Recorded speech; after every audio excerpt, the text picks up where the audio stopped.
حدیث نمبر 38۔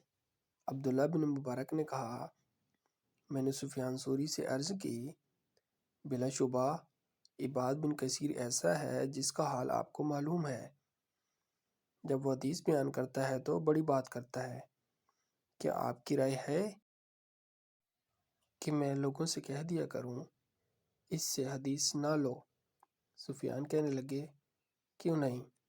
عبداللہ نے کہا، پھر یہ میرا معمول ہو گیا کہ جب میں کسی علمی مجلس میں ہوتا جہاں عباد کا ذکر ہوتا تو میں دین کے حوالے سے اس کی تعریف کرتا اور ساتھ یہ بھی کہتا اس سے حدیث نہ لو۔